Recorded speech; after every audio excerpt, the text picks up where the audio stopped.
పాత బస్తీ ఎవరు జాగీర్ కాదు, ఇది హిందువుల అడ్డా. ఇక్కడి నుంచి వెళ్ళిన వారు తిరిగి రావాలి. మిమ్మల్ని కాపాడే బాధ్యత మేము తీసుకుంటాం. అధికారంలోకి వస్తే ప్రతి గల్లీలో ఆలయ నిర్మాణం. 12% ఉన్న వర్గం ఓట్ల కోసం రాజకీయ పార్టీల కకృతి. హిందువులందరి ఓటు బ్యాంకుగా మార్చి సత్తా చాటుదాం. కేంద్ర హోంశాఖ సహాయ మంత్రి బండి సంజయ్. అంటే కేంద్ర హోంశాఖ సహాయ మంత్రిగా ఉండి ఇటువంటి వ్యాఖ్యలు చేయొద్దు. ఆయన ఏంటంటే ఒక మంత్రి, కేంద్ర మంత్రి కాబట్టి ఇటువంటి వ్యాఖ్యలు చేయకుండా ప్రజలందరినీ ఒకటే దృష్టితో చూసినట్టుగా మాట్లాడాలి. అట్లయితే బాగుంటుంది. పాత బస్తీ ఎవరు జాగీర్ కాదని కేంద్ర హోంశాఖ సహాయ మంత్రి బండి సంజయ్ అన్నారు. భాగ్యనగరం హిందువుల అడ్డా అని చెప్పుకొచ్చారు. బోనాల సందర్భంగా ఆదివారం భాగ్యలక్ష్మి అమ్మవారిని, లాల్ దర్వాజా సింహవాహిని అమ్మవారిని దర్శించుకున్నారు. అనంతరం మీడియాతో మాట్లాడుతూ ఈ రకమైన వ్యాఖ్యలు చేశారు. పాత బస్తీ ఇప్పుడు ఎంతసేపటికి బీజేపీకి ఓటేయాలంటే ఏం ఆలోచిస్తారు? బీజేపీ హిందుత్వం, మన హిందువుల గురించి ఫైట్ చేస్తారు అంటే ఓటేయాలి. హిందువుల గురించి ఫైట్ చేస్తారంటే ఎప్పుడు ఫైట్ అవుతుంది? హిందువుల గురించి ఒక ముస్లిము ఒక హిందూ ఫైట్ చేస్తున్నప్పుడు అప్పుడు వీళ్ళు వచ్చి మధ్యలో దూరి ఇక మేము కొట్లాడతాం, పోరాడతాం, ధర్నాలు చేసేసరికి ఏం చేస్తారంటే కొంతమంది హిందువులు ఇటు వచ్చేస్తారు.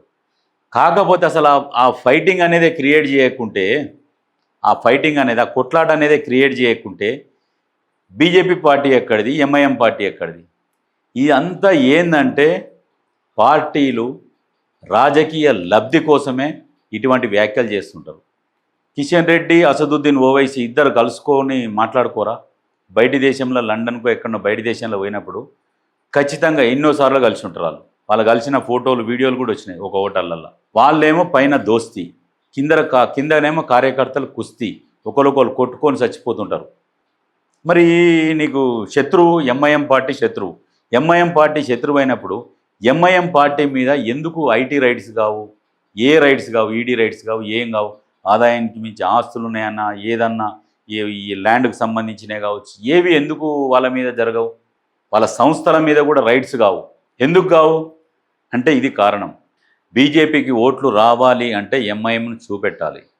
అగో బూచి అది ఎంఐఎం చూపెట్టాలి.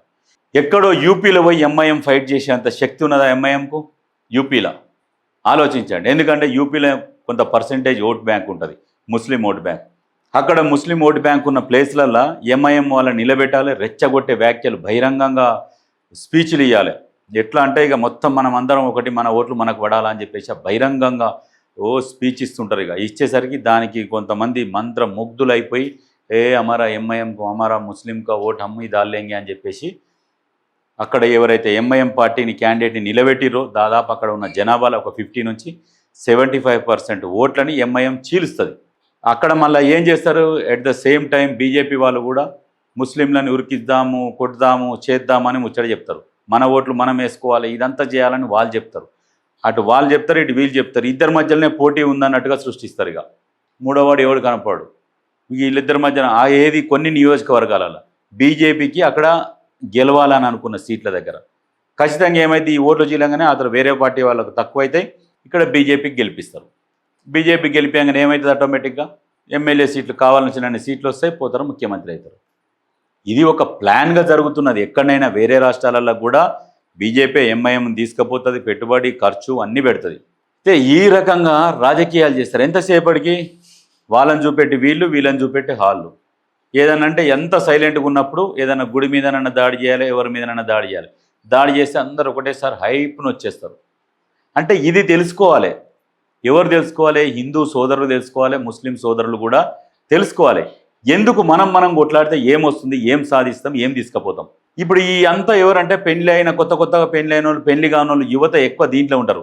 పెళ్లి అయ్యి వానికి పిల్లలు పుట్టి ఒక బాధ్యత వచ్చినాక ఎవడు కొట్టుకుంటే మనకి ఎందుకు రా నాయన, ఫస్ట్ మనది మనం గడుపుకుంటే చాలన్న కాడుకున్నారు చాలామంది. అంటే దీని మీద ఆలోచన చేయాలి ప్రతి ఒక్కరు. కానీ ఎంతసేపటికి ఇక మనం రండి ఘర్ వాపస్ అంటే ఉన్నది ఇక్కడనే ఉన్నారు కదా. కాశ్మీర్లో కాక ఆక్రమిత కాశ్మీర్ని ఏదో స్వాధీనం చేసుకున్నట్టు పండితులందరూ తిరిగి రావాలన్నట్టుగా ఈ రకమైన వ్యాఖ్యలు. ఎవరు జాగీరు కాదు, రెచ్చగొట్టుడు. నువ్వు వచ్చి ఉండు, మరి ఓల్డ్ సిటీలో ఉండాలి. మరి బీజేపీ నాయకులు అందరూ వచ్చి ఓల్డ్ సిటీలో జాగాలు కొనుక్కొని మీరు ఉంటే మీ మీద నమ్మకం ఏర్పడుతుంది, మీరు రక్షణ ఉన్నట్టు అనిపిస్తుంది. మీరు పోతారేమో జూబ్లీ హిల్స్లలో అక్కడ ఉంటారు, ఇక్కడనేమో జనాలు ఉండాలి, వీళ్ళు కొట్టుకోవాలి, మనం పబ్బం గడపాలి, ఓటు బ్యాంక్ రాజకీయం చేయాలి. ఇలాంటివి కాదు. సరే ప్రతి ఒక్కరికి ఉంటుంది, ఏ మతానికి సంబంధించిన వాళ్ళ వాళ్ళ మతం మీద ప్రేమ అభిమానం అన్నీ ఉంటాయి. కానీ ఎంతసేపటికి అదే నినాదం, అదే ఉద్యోగం, అదే ఉద్యమం అన్నట్టుగా పనిచేస్తే వాని ఇల్లెట్ట గడుస్తుంది? ఇవన్నీ పక్కకు పెట్టురు. ఎవరి కోసమో ఎవరి బాగు కోసమో మీ జీవితాలను తాకట్టు పెట్టకుండా మీ పని మీ కుటుంబం కోసం బతుకురు ఎవరైనా. వానితో కొట్లాడితే వచ్చేది ఏం లేదు, వీనితో కొట్లాడితే వచ్చేది ఏం లేదు. ఫస్ట్ మీ కష్టం మీరు చేసుకోరు, మీ కుటుంబాన్ని మీరు కాపాడుకోరు.